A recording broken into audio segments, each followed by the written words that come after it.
Finally candidates Uttar Pradesh अधीनस्थ सेवा चयन आयोग की तरफ से एक्साइज कांस्टेबल यानी आबकारी सिपाही के मेन एग्जाम के लिए एप्लीकेशन फॉर्म फिलिंग स्टार्ट करवा दी गई है। तो जितने भी कैंडिडेट्स हैं जिनका भी आबकारी सिपाही का प्री एग्जाम क्वालिफाई हो चुका है 2025 में और वो अब यहाँ पे अपने मेन एग्जाम की प्रिपरेशन कर रहे थे, मेन एग्जाम का वेट कर रहे थे, तो फिलहाल आपके लिए यहाँ पे एक बहुत अच्छी खुशखबरी है। वो ये है कि आपकी जो फॉर्म फिलिंग है मेन एग्जाम के लिए वो आयोग की तरफ से स्टार्ट करवा दी गई है। डिटेल नोटिफिकेशन भी रिलीज कर दिया गया है। तो आज की इस वीडियो में हम स्टेप बाय स्टेप जितना भी आपका मेंस के लिए यहाँ पे नोटिफिकेशन रिलीज किया गया है उसको डिस्कस करने वाले हैं। तो वीडियो के अंत तक बने रहिएगा ताकि आपसे कोई भी इंपॉर्टेंट चीज मिस ना हुआ। चलिए वीडियो को स्टार्ट करते हैं।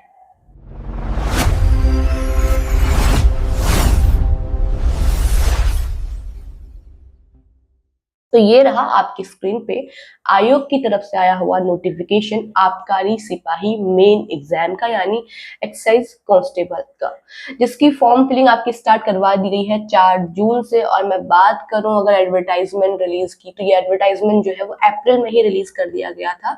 तब आयोग की तरफ से कहा गया था कि हम जून में इसकी फॉर्म फिलिंग स्टार्ट करवा देंगे और अब 4 जून से फॉर्म फिलिंग स्टार्ट हो चुकी है।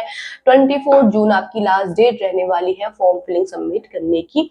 फिर उसके बाद जब आपके फॉर्म में कोई भी गलती हो जाती है तो करेक्शन विंडो आपकी ओपन होगी 1 जुलाई को। तो टाइम रहते आप इसके लिए आवेदन कर लें और इसके लिए वही आवेदन करेंगे जिनका आबकारी सिपाही का प्री एग्जाम क्वालिफाई हो चुका है, वो शॉर्टलिस्ट किए गए हैं मेन एग्जाम के लिए। 722 रिक्त पद यहाँ पे रिलीज किए गए थे आबकारी सिपाही के लिए आयोग की तरफ से। तो जितने भी कैंडिडेट्स का प्री क्वालिफाई हुआ है वही इसके लिए आवेदन करेंगे, बाकी के लिए वैकेंसी नहीं होने वाली है। ये कोई नई वैकेंसी यहाँ पे नहीं है। अब बाकी चीजों के बारे में बात करते हैं। तो सबसे पहला पॉइंट कि आप फॉर्म फिल कैसे करेंगे। तो फॉर्म फिल करने के लिए आपको कुछ नहीं करना है, ऑफिशियल वेबसाइट पे जाइए, आपका जो रजिस्टर नंबर है वो यहाँ पे आप अपलोड करें, क्योंकि आपने जब पहले फॉर्म फिल किया होगा तो आपने वहां पे नंबर अपना फिल किया होगा, तो उसी के थ्रू आपका क्या होने वाला है, लॉगिन होगा। आप अपना रजिस्टर नंबर फिल कीजिए, आपके फोन में ओटीपी आएगी, उसके थ्रू आप यहाँ पे लॉगिन कर सकते हैं। आपका ओटीआर जो है वो यहाँ पे लॉगिन करना है, आपको लॉगिन कर दिए। आपका जो बाकी डिटेल है 2025 में जो भरी गई थी वो आपको आपकी स्क्रीन पर दिख जाएगी। बस आपको मेन एग्जाम के लिए आगे प्रोसेस स्टार्ट कर देनी है कैंडिडेट्स। तो इसी तरीके से आप यहाँ पे फॉर्म फिल कर सकते हैं। परीक्षा शुल्क आपका 25 रुपए रहने वाला है। किसी भी श्रेणी के लिए, आप किसी भी कैटेगरी से बिलोंग करते हैं, 25 रुपए आप इसको लिए शुल्क देने वाले हैं। क्या क्या चीजें करेक्ट नहीं कर सकते, अगर जब आपसे करेक्शन में अगर फॉर्म फिल करते टाइम कुछ गलती हो जाती है तो आप यहाँ पे जब आपकी करेक्शन विंडो ओपन होगी तो आप अपना एड्रेस, अपनी कैटेगरी, अपना जो एजुकेशनल क्वालिफिकेशन है और अपना जो मैरिटल स्टेटस है उसको चेंज नहीं कर सकते। उसके अलावा आप चीजें यहाँ पे चेंज कर सकते हैं। तो ये आपका यहाँ पे इस तरीके का रहने वाला है।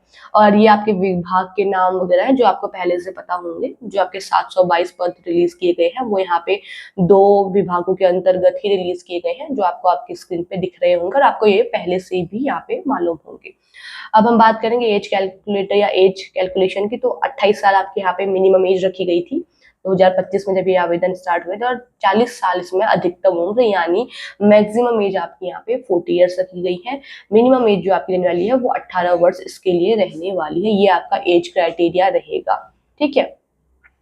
अब बात करेंगे सिलेक्शन प्रोसेस की। तो देखिए सिलेक्शन प्रोसेस यहाँ पे जो है वो एग्जाम वगैरह जो है वो भी होगा। यहाँ पे आपका पीएफटी भी होने वाला है, यानी फिजिकल टेस्ट भी आपका यहाँ पे होने वाला है, फिजिकल स्टैंडर्ड टेस्ट, ठीक है।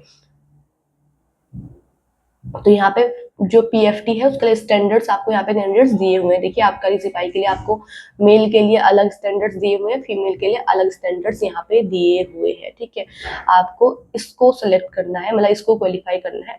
इसको क्वालिफाई आपकी करने के बाद ही आप यहाँ पे फिर लिखित परीक्षा के लिए अग्रसर कार्यवाही की जाएगी। ये इस नोट में लिखा हुआ है, देखिए मैं पढ़ के बता देती हूँ। इसमें कहा गया है कि उक्त शारीरिक माप परीक्षण एवं शारीरिक पात्रता परीक्षा अहकारी प्रकृति के हैं तथा चयन का आधार लिखित परीक्षा है, ठीक है। ये सिर्फ अहकारी में क्वालिफाइंग नेचर के है, ठीक है। और जो चयन का आधार है वो लिखित परीक्षा। यहाँ पे जो आपका पीएफटी है यानी फिजिकल टेस्ट आपका होगा, ये आपके इसके मार्क्स ना आपके मेरिट लिस्ट में काम नहीं आने वाले हैं। सिलेक्शन आपका मार्क्स से भी हाथ पे नहीं होगा, आपको सिर्फ क्वालिफाई करना है इसको, चयन जो होगा आपका, सिलेक्शन जो होगा वो रिटन एग्जाम से ही होगा, लिखित एग्जाम से ही आपका होने वाला है। लेकिन आपको यहाँ पे इसको क्वालिफाई करना बहुत जरूरी है। जब आप क्वालिफाई कर जाएंगे फिजिकल स्टैंडर्ड टेस्ट, तभी आप यहाँ पे रिटन एग्जाम के लिए शॉर्टलिस्ट किए जाएंगे।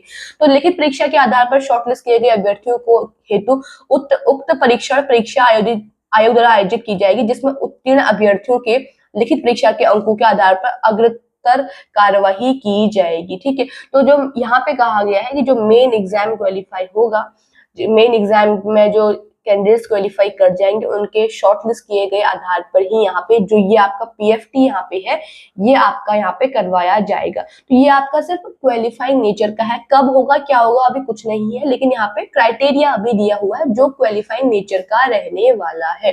ठीक है, ये आपको क्वालिफाई करना है और जो रिटन एग्जाम है उसी के बिहाफ पे आपका यहाँ पे सिलेक्शन होगा। तो हम सीधे सीधे चलते हैं आपके रिटन एग्जाम पे। यहाँ पे जो आपका रिटन एग्जाम है 100 मार्क्स आपको रिटन एग्जाम में देखने को मिलेंगे। 2 घंटे का आपको टाइम दिया जाएगा पेपर को करने के लिए। ऑब्जेक्टिव आपका पेपर रहने वाला है, नेगेटिव मार्किंग भी आपकी होगी यहाँ पे, और ये आपकी सब्जेक्ट लिस्ट यहाँ पे रहने वाली है। पेपर 3 भागों में बटा होगा, पहले आपका सब्जेक्टिव होगा, सेकेंड आपकी कंप्यूटर नॉलेज वगैरह यहाँ पे आने वाली है, उसके क्वेश्चन होंगे, लास्ट आपका उत्तर प्रदेश स्टेट की जो जनरल इन्फॉर्मेशन है उसके भी पे आपका यहाँ पे पेपर बनेगा, तो उत्तर क्वेश्चन उसके आएंगे। पाठ्यक्रम यानी सिलेबस भी यहाँ पे दिया हुआ है, और नीचे स्क्रॉल करेंगे यही चीज आपको इंग्लिश में भी यहाँ पे देखने को मिल जाएगी। देखिए इंग्लिश में भी दी हुई है, सब्जेक्ट नेम वगैरह दिए हुए हैं, और उसके अलावा यहाँ पे पूरा सिलेबस वगैरह मेंशन किया हुआ है। ठीक है, तो इसी आधार पे आपका यहाँ पे सिलेक्शन होने वाला है। नेगेटिव मार्किंग वगैरह भी आपकी होगी, और यहाँ पे कहा गया है नॉर्मलाइजेशन अंतिम कट ऑफ अंक तक नॉर्मलाइज स्कोर आधारित करने वाले समस्त अभ्यर्थी को सम्मिलित करते हुए लिखित परीक्षा हेतु शॉर्टलिस्ट किया जाएगा। ठीक है, तो यहाँ पे लिखित परीक्षा हेतु ऐसे करके शॉर्टलिस्ट किए जाएंगे, ये यहाँ पे कहा गया है।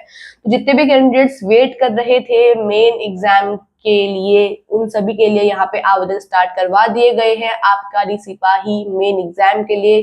ठीक है, आयोग की तरफ से।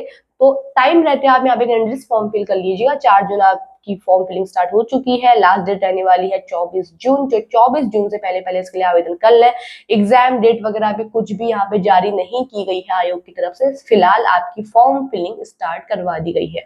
फॉर्म फिल करने के लिए लिंक जो है वो आपको हमारे डिस्क्रिप्शन बॉक्स में मिल जाएगा, वहां से आप डायरेक्टली फॉर्म फिल कर सकते हैं। डिटेल नोटिफिकेशन का लिंक भी आपको हमारे डिस्क्रिप्शन बॉक्स में मिल जाएगा, वहां से आपसे डाउनलोड करके आराम से फॉर्म फिल कर लीजिएगा। बाकी आज की इस वीडियो में इतना ही। ऐसे ही गवर्नमेंट जॉब से जुड़ी हुई जितनी भी इंफॉर्मेशन आती है उनसे कनेक्ट रहने के लिए आप हमारे चैनल को जरूर सब्सक्राइब कीजिएगा, और अगर आपको वीडियो पसंद आई है तो इसे लाइक एंड शेयर कीजिएगा। बाकी मिलते हैं एक ऐसे ही वीडियो में एक नई अपडेट के साथ, तब तक के लिए धन्यवाद।